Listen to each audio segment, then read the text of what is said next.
நாங்கள் ரொம்ப வருத்தத்தோடு பார்க்குறோம் தம்பி. எப்படின்னா மக்கள் வந்து வாழ்வதற்கு தான் ஒரு நாடு, மக்கள் நல்லா வாழ்கிறத பார்க்குறதுக்கு தான் ஒரு அரசியல்வாதி இருக்கணும். ஆனால் தமிழ்நாட்டில் பாருங்கள், அங்கே உள்ள மக்கள் வந்து 60 ஆண்டுகளாக அங்கே வாழ்ந்துகிட்டு இருக்காங்க.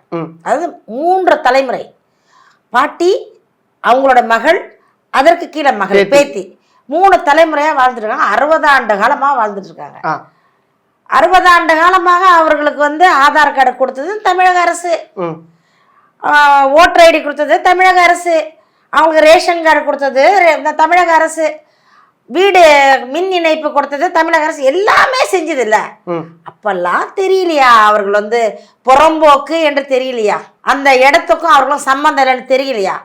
அந்த பகுதியில தானே தம்பி அதிமுகவாகட்டும் திமுகவாகட்டும் 70 ஆண்டு காலமாக இவங்க வந்து 75 வருஷமா இருக்கிறாங்க. அது 2 கட்சியும். என்னடா கட்சியை குறிப்பிட்டு சொல்றேன்னு நினைக்காதீங்க. யார் வந்து அங்க இதை செய்யறாங்களோ அவங்க பத்தி பேச முடியும். கண்டிப்பா நாங்க நாம் தமிழர்னாக்கா வந்து அவங்கள பகையாளி கிடையாது, உண்மையா பேசுவோம், நாங்க நேர்மையா பேசுவோம், என்ன சத்தமா பேசுவோம்.